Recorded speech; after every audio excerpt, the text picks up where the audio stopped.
مجھے کوئی سمجھا سکتا ہے کہ یہ سو کال سنی اتحاد کونسل یا پی ٹی آئی کس مقصد کی سیاست کر رہی ہے؟ تعین کیا ہے؟ منزل کیا ہے؟ ہر جماعت الیکشن میں حصہ لیتی ہے، وہ یہ سوچتی ہے کہ میری سیٹیں زیادہ ہوئیں تو ہم حکومت بنائیں گے اور عوام کو یہ ریلیف پہنچائیں گے۔ 15 سال کے ایک انڈو پاکستان خدا نخواستہ اس پروجیکٹ کے ذریعے جو کئی پیچھے جرنیلوں کے ریٹائرڈ جرنیلوں کے نام آتے ہیں، پاشا سے لے کر ظہیر الاسلام تک، ان کا جو پروجیکٹ تھا وہ 15 سال بعد 18 میں آر ٹی ایس سسٹم کے ذریعے ہم پر نافذ کیا گیا، اور 4 سال مجھے آپ بتائیں ملک کا وہ شعبہ جس میں ہم انتہائی زوال پذیر نہ ہوئے۔ اور آج اگر آپ سیاست کر رہے ہیں تو اس بار بھی سنگل ڈیجٹ میں آپ سب سے اکثریتی جماعت تھے۔ ہم نے آپ کو کہا تھا کہ آپ آگے بڑھیں، آپ حکومت بنائیں، آپ نے حکومت نہیں بنانی۔ اچھا، دوسرا اگر کوئی حکومت بنائے تو آپ نے حکومت کو چلنے نہیں دینا کہ جی یہ تو ہونا ہی نہیں چاہیے۔ تو میرے بھائی، اگر آپ نمبر زیادہ ہونے کے باوجود حکومت بنانا نہیں چاہتے، جی اپنی سیٹ پہ جائیں، دوسرے آپ سیٹ پہ جائیں، کسی جماعت کو آپ حکومت کرنے نہیں دینا چاہتے، تو ڈائریکٹلی یا انڈائریکٹلی ایک منٹ پٹیل صاحب وہ کورم پوائنٹ آؤٹ کر رہے ہیں۔ شیر افضل صاحب کا مائک کھولیں۔ جناب علی، کورم کی نشاندہی کرنا چاہتا ہوں۔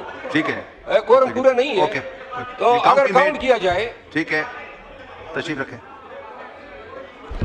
اب دیکھیں، میں اسی رویے کی بات کر رہا تھا کہ یہ سیاست سمجھ سے بالا تر ہے کہ آپ جھوٹ بولیں، دھڑلے سے جھوٹ بولیں، دروغ گوئی کریں، حقائق کو مسخ کریں، اور جب آپ کے سامنے کوئی آئینہ دکھانے آئے تو کبھی کورم کے بہانے بھاگیں، تو کبھی فورم کے بہانے بھاگیں، تو کبھی کسی اور بہانے سے بھاگیں۔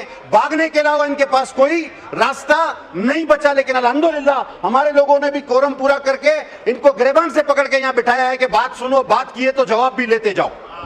تو جناب، ہم یہ بات کر رہے تھے کہ آخر اس سیاست کا مقصد و محور کیا ہے؟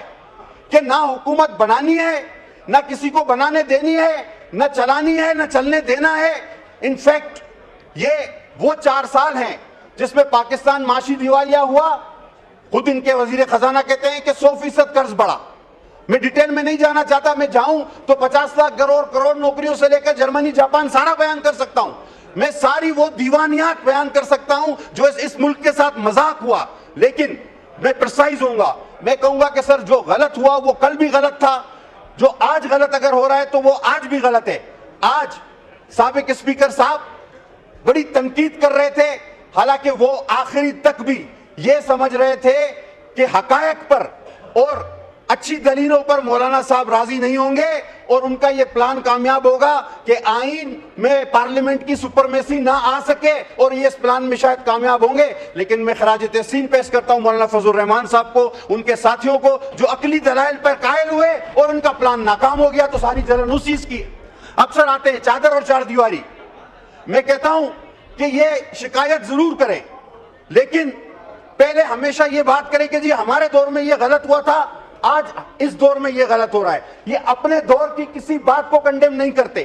اگر چادر اور چار دیواری کی بات تھی تو آپ بتاؤ کہ یہاں ہماری ایم این اے خواتین ڈاکٹر صوبیہ سمیت، شاہدہ رحمانی سمیت، صرف نیب کی ایک پیشی پہ اپنے پریزیڈنٹ کو ملنے گئی، 11 خواتین کو آپ نے سڑکوں پہ گھسیٹا، لاک اپ میں بہت 11 خواتین آپ کا کیا کر لیتی؟